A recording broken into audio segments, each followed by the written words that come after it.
और शुरुआत करेंगे बात चंद्रबाबू नायडू के धरने से।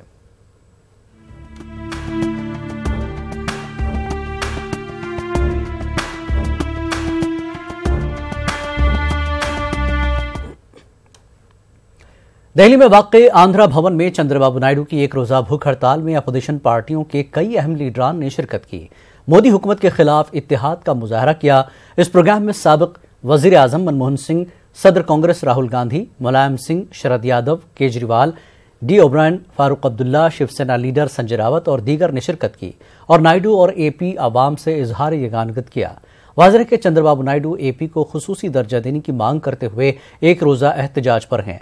कल तेलुगुदेशम का वफ्द सदर जमहूरिया से मुलाकात करेगा और एपी से इंसाफ करने की अपील की जाएगी। 4 capitals who have seen after independence. First is Chennai, then Kurnool, then Hyderabad, then Amaravati. With all these things, people are totally annoyed. They are disturbed. Today, they expected that this government will do something for their benefit. On the other hand, they are attacking, personal attack, and also they are humiliating people also. That is the scenario today. Prime Minister and NDA government, they are dividing the country. They are building hatred campaign among people. Ultimately, they want to gain political gain, but it cannot be. But they are forgetting all these things. Political parties are coming. They are showing their solidarity.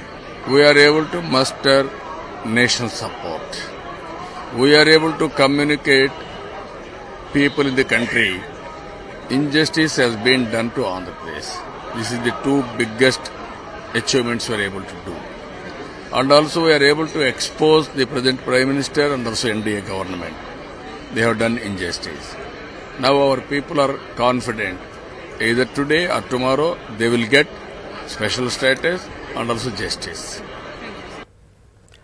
साबिक वज़ीर आज़म मनमोहन सिंह ने चंद्रबाबू नायडू के जरिए आंध्र प्रदेश को खुसूसी रियासत का दर्जा दिए जाने के मुतालबे को दुरुस्त ठहराया। उन्होंने आंध्रा भवन पहुंचकर चंद्रबाबू नायडू से मुलाकात की और कहा कि एपी तंजीम नौ कानून में किए गए वादों पर अमल करने की जरूरत है।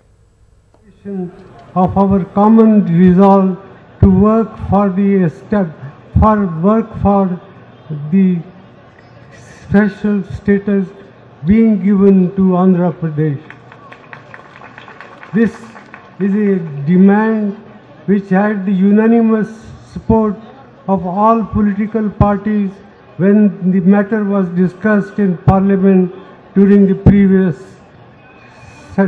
session. And therefore, it is only but fair that these demands should be implemented without any further loss of time.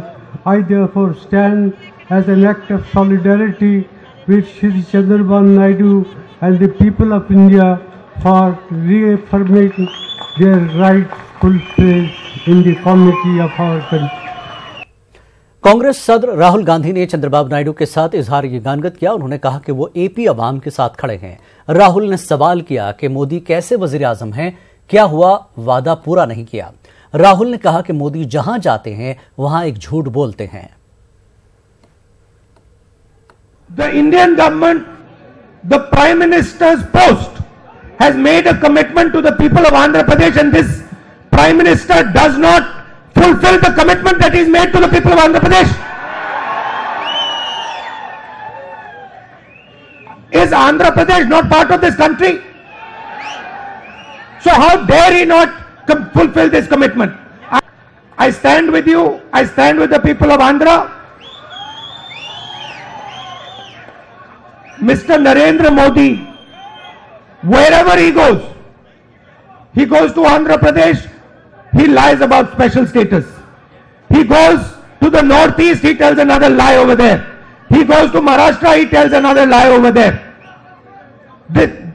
He has absolutely got no credibility left. And remember one thing, it is only a couple of months, 1 or 2 months, the opposition party is going to show Mr. Narendra Modi exactly what the sentiment in this country is. Chaukidar? Exactly. Chaukidar chor hai. The Prime Minister has stolen from the people of Andhra Pradesh, and he has given that money to Anil Ambani. That is the fact of the matter. I want to let you know that we are all standing together. We are going to defeat the BJP, Mr. Narendra Modi. UP के साबिक वजीर आला मुलायम सिंह यादव ने भी नायडू से मुलाकात करके कहा कि वो नायडू की हर तरह से मदद के लिए तैयार हैं।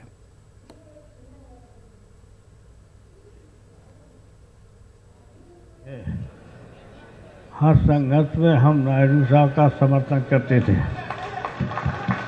और हम उत्तर प्रदेश में बयान दे देते थे हम नायडू साहब के साथ हैं, क्योंकि नायडू साहब ने बहुत काम किया है। ऐसा काम किया है आपको विचित्र ही हिंदुस्तान जिंदा रहते इतिहास नहीं लिखता है, मरने के बाद इतिहास लिखता है। हाँ, नायडू का इतिहास जितना लिखने लायक है, हाँ देश में शायद ही किसी नेता का हो। जिन परिस्थितियों में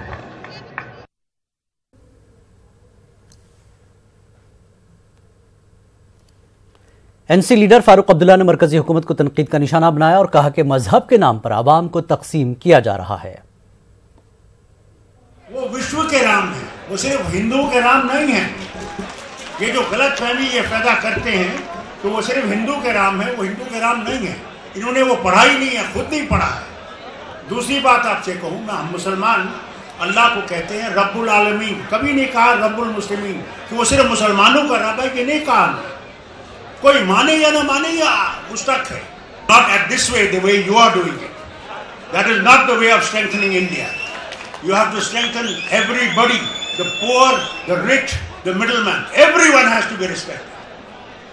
And therefore, to you, Chandrababu ji, my greatest respects, and may God give you health and strength, and these people to stand with you. We will fight this government out, and we will certainly make a better India than it. Andhra Pradesh Bhavan में चंद्रबाबू नायडू की हिमायत में आम आदमी party रहनुमा और दिल्ली के वजीर आला अरविंद केजरीवाल भी सामने आए। उन्होंने वजीर आजम को निशाना बनाया। जिस तरह से प्रधानमंत्री जी विपक्षी राज्यों के सरकारों को ट्रीट करते हैं, ऐसे ट्रीट करते हैं जैसे प्रधानमंत्री हिंदुस्तान के नहीं पाकिस्तान के प्रधानमंत्री हैं। अगर ये मोदी और अमित शाह की जोड़ी दोबारा आ गई तो ये देश नहीं बचने वाला। इसलिए मेरी सब लोगों से, पूरे देश के लोगों से अपील है, ये लड़ाई जो आज चंद्रबाबू नायडू जी यहां लड़ रहे हैं, ये केवल आंध्र प्रदेश के लोगों की लड़ाई नहीं है, पूरे देश के लोगों की लड़ाई है। और पूरे देश के लोग आंध्र प्रदेश के लोगों के साथ हैं, चंद्रबाबू नायडू जी के साथ हैं। हम तन मन धन से जो भी बन पड़ेगा इस लड़ाई में शामिल होंगे। और इस वक्त की एक बड़ी खबर आपको दे दें, नक्सल से मुतासर नक्सलाइट सुधाकरण ने किया सरेंडर। सुधाकरण के सर पर 1 करोड़ रुपए का इनाम था। बड़ी खबर इस वक्त की, सुधाकरण ने सरेंडर कर दिया है। सरकर्दा नक्सलाइट रहे। अपनी अहलिया नीलिमा के हमरा सुधाकरण ने हथियार डाले। पुलिस ने इस ताल्लुक से कोई बयान जारी नहीं किया। सरकर्दा नक्सलाइट सुधाकरण ने सरेंडर किया है। सुधाकरण के सर पर 1 करोड़ रुपए का इनाम था। अपनी अहलिया नीलिमा के हमरा सुधाकरण ने हथियार डाले। पुलिस ने इस ताल्लुक से कोई बयान जारी नहीं किया है। बड़ी खबर इस वक्त की, सरकर्दा नक्सलाइट सुधाकरण ने सरेंडर कर दिया है अपनी अहलिया नीलिमा के साथ।